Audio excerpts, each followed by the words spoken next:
Hey everybody, it's Silver Seeker, and I have something to share with you today.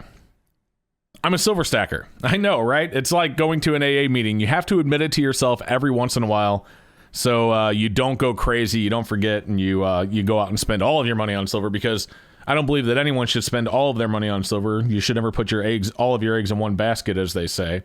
And even I do diversify, by the way, my investments. I don't just invest in silver and other precious metals like gold. I do actually invest in other things outside of this space, but this is where my passion is. This is where my love is. I believe in silver more than anything. Obviously, I believe in gold and other precious metals as well. But who I really want to talk to today is the new silver stackers. If you got into silver stacking last year, 2021, silver squeeze, you're kind of the person that I'm talking to today. Of course, I want everyone to listen to this video and hopefully hit that like button, because it really helps YouTube recommend this video to others. But I want to talk to you guys specifically, you new silver stackers, because I want you, now that you are still in it, now that you haven't gotten the weekends and gotten out already, or maybe you're still in it because you're waiting for it to go back up so you can break even on what you invested. I don't know.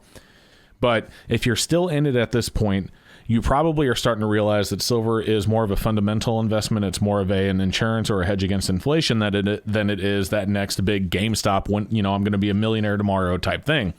It's never going to be that. The seasoned silver stackers knew that already, but a lot of the new guys getting into it, they got into it for that reason, and now they're still in it. So that's who I want to talk to today. But really quick, hey guys, do me a favor before we really get deep into this. If you are new here, don't forget to subscribe. It really does help the channel out. And additionally, we are almost at 50,000 subscribers, so I would love the help. If you guys haven't done so yet, just go down below and make sure you click that button. But you guys that just got into this, I want to start off by saying that, look, you probably now know, like I've already said in this video, that silver is not that end-all be-all. This is not going to make you a gazillionaire. A lot of the people that stack silver, that have been stacking silver for a long time, stack it for what I consider to be the fundamental reason of stacking. That is a hedge against inflation or an insurance to protect your wealth. And there are so many naysayers that say silver is a horrible hedge against inflation. It has lost money. What are you talking about? And sure, they're right if you look at just 2021. I mean, a lot of people that got into silver stacking in February, if they're still in it because they don't believe in silver, but they want it to go back up so they can break even, it might even be a while. But 2021 is not the only year, right? A perfect example is going all the way back, and I know you guys have probably heard this example before, but we'll share it again. Going all the way back to 1964, and I did videos on this, you could buy a gallon of gas for a silver quarter like this one right here.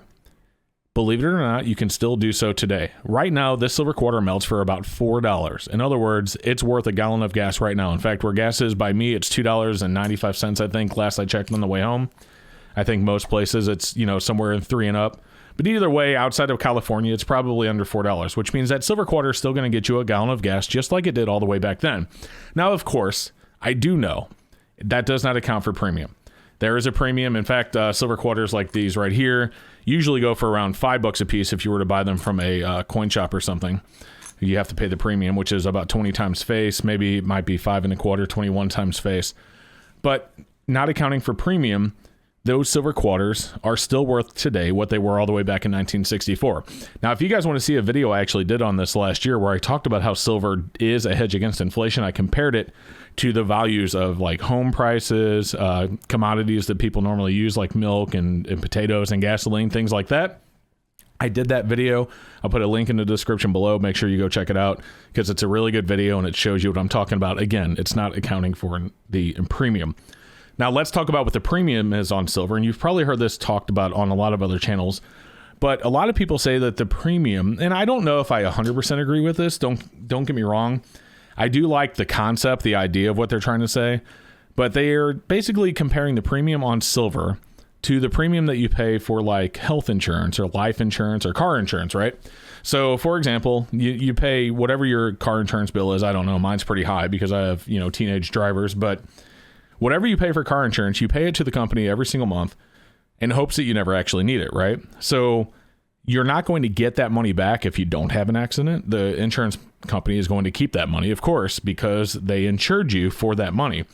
You pay for that insurance, you pay the premium, and it is called a premium. You pay your insurance premium in hopes that you don't ever actually need it. And at that point, you're just throwing money down the toilet, but it's there in case you do, right? Well, that's what we consider silver to be. At least, again, I'm talking about the seasoned stackers, the people that have been doing this for a long time. We consider this to be something that we put aside, we have there just in case things happen. Well, what are those things? What are the things that we are worried about that could happen that we would require this silver for? Well, there's a couple of things. One, people like myself believe that, the fiat dollar, the US dollar, isn't as strong as everyone believes that it is. There's a lot of it out there. A lot of it continues to be created and put out into circulation.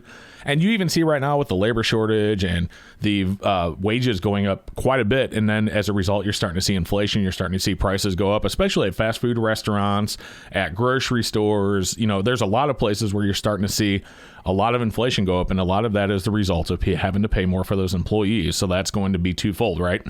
They are going to have to pay more to get the employees to come work for them because no one's willing to work for, $8 an hour anymore. And to be honest with you, I don't blame them because I would never go to a job for $8 or $9 an hour. No way. I wouldn't even want my kids to. My kids, who are, again, teenage drivers, make more than that at this point. So nobody wants to work, bust their butt all day to make, 8 times 8, which is $64. No one wants to work for $8 and get $64 for it. I get that. That's 100% fine. But on the other end of it, those companies are probably not going to swallow the extra money that they have to spend on their employees, on their labor. So they're going to move it into higher value or higher product prices, which is why you're starting to, one of the reasons, not just the only reason, but it's one of the reasons you're starting to see the prices of everything go up. You saw inflation, and they said it was transitory, which we all know is complete junk. That's not true at all. I believe that it's not just transitory, but I believe it's going to continue in 2022. But anyway, the reason we stack silver is to protect against that, because even though silver showed in 2021 that it was not a very good investment, ultimately, silver still shows, going all the way back into the 60s, that it absolutely was. And even today, that silver quarter, just like I said, is worth what it was all the way back then. This 1964 quarter right here. So that's one of the reasons that people stack silver. They do it to protect against that coming inflation, right? Well, you're probably wondering at this point, what is number 2? Well, number 2 would be your Doomsday Preppers. The Doomsday Preppers absolutely believe in precious metals, and I'm going to tell you why. Well, when it comes to physical precious metals for a Doomsday Prepper, they really look at it as their financial security in case there's ever an infrastructure collapse. So, for example, let's say we lose access to the internet. Let's say we lose access to electricity in general. If you have cryptocurrency, which a lot of Doomsday Preppers actually like for financial collapse, but not infrastructure collapse, they won't have access to the blockchain, which means that cryptocurrency isn't going to be very useful. Whereas if you have physical precious metals, for example, gold or silver, you actually have access to it. It's something that you can use for trade and barter. You have physical access to your actual wealth that you'll be able to trade, for example, this 10-ounce bar with somebody else where you wouldn't be able to with crypto. They're also going to be into guns and ammo. They're going to be into making sure that they have survival skills. They're able to filter and clean and sanitize water, or sanitize and filter and clean water. They're able to grow their own food. They have defense. They have land and property. They have shelter. All that stuff is very important to a Doomsday Prepper, as well as precious metals, because precious metals to Doomsday Preppers are that barter, that currency, that unit of exchange. And how does that work? Well, let's take the silver quarter back for another example, okay? Let's say that we do have some sort of doomsday scenario, and this silver quarter right here, is worth, I don't know, let's just say, for example, it's worth a gallon of milk, okay? Well, maybe the person who has the gallon of milk doesn't, they need something, but you don't have it. So let's say you're a craftsman. Let's just say, for example, this is just for an example, but let's say you make chairs. Well, the person who has the milk doesn't need a chair, but someone else across town has an axe that he needs. So what he would do, he's not going to take your chair. He doesn't need it. And the guy who has the axe doesn't need your chair either. So, but he will take your silver, because that's a unit of exchange that he can then use to go to the axe guy and exchange to the axe guy for the axe. And then the axe guy can take the silver and exchange it for something he needs. That's exactly how money works, by the way.